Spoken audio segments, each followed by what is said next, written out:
પરંતુ દર વર્ષે પૂરક પરીક્ષાના વિદ્યાર્થીઓને આપણે એડમિશન આપીએ છીએ. વાત કરીશું ફેકલ્ટી ઓફ સાયન્સ અને ફેકલ્ટી ઓફ આર્ટ્સે પણ પૂરક પરીક્ષાના વિદ્યાર્થીઓને એડમિશન આપી દીધું. તો ફેકલ્ટી ઓફ કોમર્સે તેની જાહેરાત કેમ ના કરી? બીજી વાત કે યુનિવર્સિટીના વાઇસ ચાન્સલર સરે એવું કીધું હતું કે 7,200 જે બેઠકો છે તે ફેકલ્ટી ઓફ કોમર્સને અમે આપી રહ્યા છે. એના ઉપર એડમિશન થશે.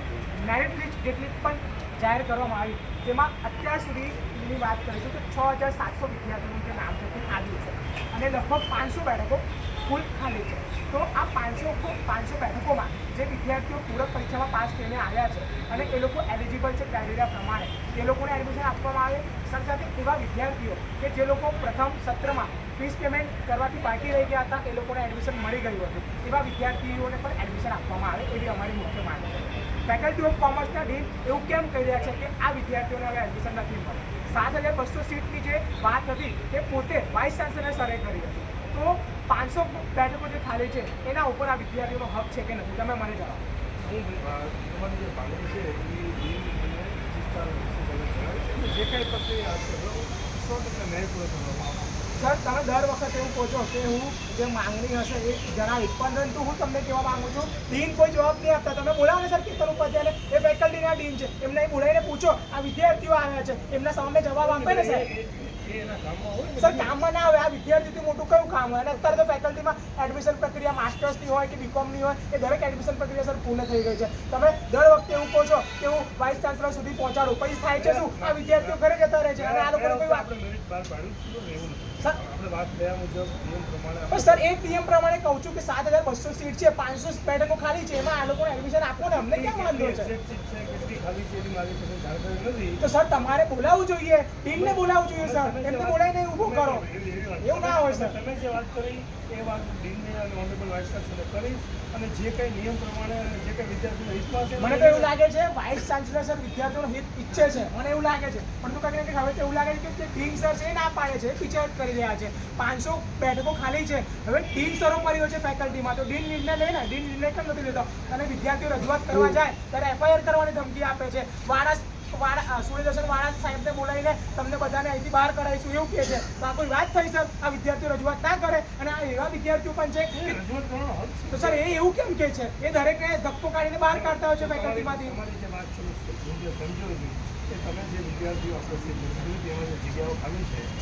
આનો જવાબ સર અમને ક્યાં સુધીમાં મળશે? અમને તમે સમય કહી દો. આ વિદ્યાર્થીઓ રોજે રોજે નહીં આવે, આ મીડિયાના મિત્રો છે સર એ લોકો પણ રોજે રોજે નહીં આવે. અમારી લાગણીમાં અને વિદ્યાર્થીઓ સર હું તમને કહું છું ને, હું ફેકલ્ટી ઓફ કોમર્સનો વિદ્યાર્થી છું, મારું એડમિશન માસ્ટર ગ્રેજ્યુએશનમાં છે. 6,700 વિદ્યાર્થીઓનું નામ આવ્યું હતું, એમાંથી પણ ઘણા લોકોએ ફીસ નથી ભરી. હું તો 500 કહું છું, 500 બેઠકો તો ખાલી છે, પરંતુ એના ઉપર પણ ખાલી છે, એના ઉપર એડમિશન આપવામાં આવે ને, મેં એવું કહું છું. હું તમારી જે વાત છે બરોબર, વિસ્તારને વાઇસ ચાન્સલરને ચોક્કસપણે રજૂઆત કરી શકે. બીજું કે ફી ભરાણી છે નથી ભરાણી એ બાબતમાં હું ચલાવે છે એટલા માટે કે આપણે કોઈ પણ વિદ્યાર્થીને એડમિશન આપીએ તો ફી ભરવાની તારીખ આપવી હોય અને એમાં એ ફી ન ભરે તો એનું એડમિશન આપવા પડે એટલે પણ તમારો જે પ્રશ્ન જે છે ત્યાં એક ચારવાળા જે બાકી ત્યાં ખાલી છે એ બાબતમાં ચોક્કસ નાનું સુધી કોઈ નિર્ણય લીધો નથી. એવું તો છે નહીં કે તમને ના પાડવી અમે પણ ડેટા બેઝ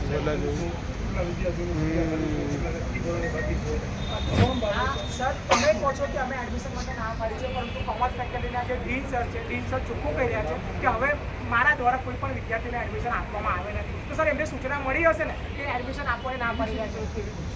તો ડીન પોતાનું બનાવીને કહી રહ્યા છે, તમે ડીન સરનો ઘેરાવ કરી જઈને આવી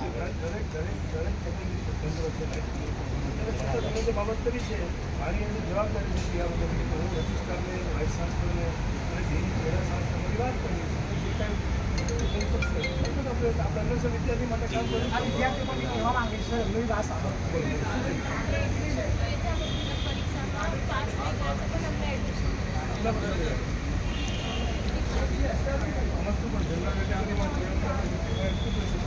જગ્યા ખાલી છે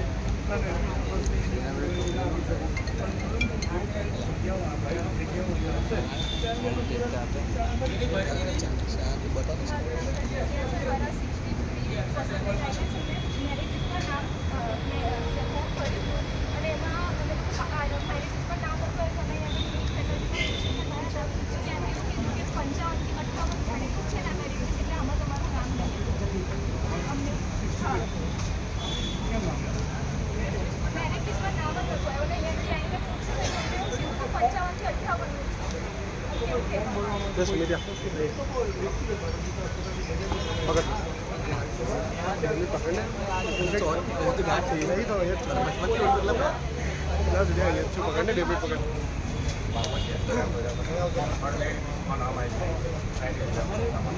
મારા મધર હું છે કે બીમાર હતા અમે ગામડે હતા અમે શનિવારની જગ્યાએ સોમવારે અહીંયા આગળ સોમવારે એટલે એમણે એવું કીધું કે જે દિવસ તમારે તારીખ એ દિવસ જ તમારે કે એડમિશન માટે આવવાનું મધર સિરિયસ હતા એટલે બાયપાસ સર્જરી કરી ઓલરેડી રાજસ્થાન રહી એને પછી બી અમે ડીએન સરને બે વખત મેં મારા બાબુ મારી વાઈફ એ બધા આવ્યા કર્યા તો એમણે એવું કીધું કે તમારે કે જે દિવસ તારીખ હોય તમારે તે દિવસે જ આવવાનું. એમાં એવું છે કે એ બાબત ડીનના ક્ષેત્રમાં બીજું કે દરેક યુનિવર્સિટીની પોતાની સિસ્ટમ હોય વિદ્યાર્થીને જે તારીખ આપી હોય એ તારીખે કોઈ ફરી કરવા ન આપી શકે તો એની માટે યુનિવર્સિટી કશું કરી શકે નહીં. બાકી યુનિવર્સિટી પણ એક બે દિવસનો ટાઈમ તો આપવો જોઈએ કોઈ જેન્યુઅલ રીઝનના કંઈ કારણસર ના આવી શકે આવવાનું પહેલાં તો 2 દિવસ અગાઉ તમને જાણ કરી ને એ બાબત કેવું છે આ બધી વ્યક્તિગત મધર આવતા ત્યાં સિરિયસ હતા બાયપાસ સર્જરી કરવા રાજસ્થાન હોય બરાબર રાજસ્થાનની સાહેબ આવવાનો ટાઈમ તો લાગે ને. વ્યક્તિગત વન ટુ વન અરજી છે ને તમારે તમે અરજીને પણ આપજો ને કોપી મને પણ આપજો આપણે તેના જે બેઝિક ઇસ્યુ છે એની ચર્ચા કરીએ બરાબર. સાહેબ મારા 70% માટે મારો અટકી ગયો છે રિપીટેડ સ્ટુડન્ટ છે હવે આગળ જતા 2% માટે કોમ્પ્યુટરમાં ફેલ થયા તો કોમ્પ્યુટરની પરીક્ષા પાસ કરી 70% થાય પૂરક પરીક્ષા પાસ કરી 70% થાય છે સર 70 પર બી બિચારાને એડમિશન ના મળે બાકી તો દુઃખની વાત છે. કોમર્સ ફેકલ્ટીમાં શું આવવાનું આર્ટ્સમાં એડમિશન બોલા હતા સર અત્યારે કઈ સ્ટ્રીમ છે સર આનો સ્ટ્રીમ કોમર્સ છે આર્ટ્સમાં શું લેવા છે એવું નથી ભાઈ એક વસ્તુ તમે સમજી લો કે જ્યારે આપણે એક વિષયમાં ફેલ થયા હોય રાઈટ અને આપણને જરૂરી તમે એડમિશન આપણે આજે MS યુનિવર્સિટીમાં એવી કેટલી ફેકલ્ટીઓ ખાલી છે કે જે ગ્રાન્ટીનેટ છે એમાં પણ એડમિશન હોય છે. ધારો કે પરફોર્મિંગ આર્ટ્સ છે, faculty of family and community science છે, આર્ટ્સ છે, એમાં પણ 12 કોમર્સના વિદ્યાર્થીઓને એડમિશન મળતું હોય છે. પરંતુ વિદ્યાર્થીનો જે એવો અઠાગ્રહ હોય છે કે મેં 12 કોમર્સ કર્યું તો મને કોમર્સ ફેકલ્ટીમાં જ એડમિશન મળવું જોઈએ થોડે ઘણા એ બાબત પણ ખોટી છે. ધારો કે મુખ્ય વિષય BA ઇંગ્લિશ સાથે પણ તારે એડમિશન જોતું તો માટે હતું જ. એટલે આપણે પણ થોડુંક એવું વિચારવું જોઈએ કે જ્યારે આપણે એક ટાઈમમાં નાપાસ થયા હોય ત્યારે આપણે સર મારે કોમર્સમાં જોતું ફેકલ્ટી ઓફ આર્ટ્સમાં બી ક્યાં એડમિશન આપ્યું છે 800 બેઠકો ખાલી પડી છે સર આ ડીનની લાપરવાહી છે સર 3 દિવસ ઓપન સર નથી આયા 200 વિદ્યાર્થીઓ નહીં આયા 3 દિવસમાં 200 વિદ્યાર્થીઓ નહીં આયા સર તમે એક્સેપ્ટ કરો સ્વીકારી લો સર સ્વીકારી લો તમે પોતે આર્ટ્સ ફેકલ્ટી છો સ્વીકારો સર હું તમને 3 દિવસ પોર્ટલ ખુલ્લું રાખ્યું હતું અને જેટલા વિદ્યાર્થી ફોર્મ ભર્યા હતા એ બધાને એડમિશન આપ્યું. સર એ તો ક્લિશ થતું હતું અને 200 વિદ્યાર્થીઓ બી નતા હું તમને કહી દઉં 200 વિદ્યાર્થીઓ હતા યુનિવર્સિટી એક પત્ર બહાર પાડે કે કયા પણ હું એમ કહું છું કે એમને અન્ય ફેકલ્ટીમાં કેમ અરજી નથી કરી? પણ સાહેબ જ્યારે સીટ હોય તો એમાં લેવા જવા દો ને એવું કહું છું. એવી વાત નથી. એને સેફટી માટે પરફોર્મિંગ આર્ટ્સ છે, હોમ સાયન્સ છે, આર્ટ્સ છે, એમાં પણ ફી ભરી. હું તો દરેક વિદ્યાર્થીને એવી વિનંતી કરું કે તમે માત્ર ને માત્ર કોમર્સ ફેકલ્ટીમાં પ્રવેશનો આગ્રહ રાખો છો એવું નથી. દરેક ફેકલ્ટીમાં દરેક સ્ટ્રીમમાં કરિયરના ઓપ્શન્સ હોય છે. થોડાક દિવસો પછી તમે એવું કહી દેશો કે આ જ યુનિવર્સિટી કેમ બીજી બી યુનિવર્સિટી છે ત્યાં એડમિશન લો ને તમે કોઈ પણ વ્યવસ્થામાં દરેકને એડમિશન મળે એવું ન હોય. આજે કોમ્પિટિટિવ એજ છે બરાબર. હું એવું નથી કરતો તમે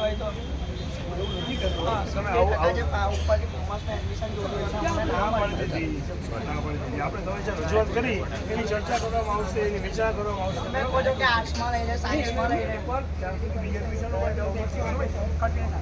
સર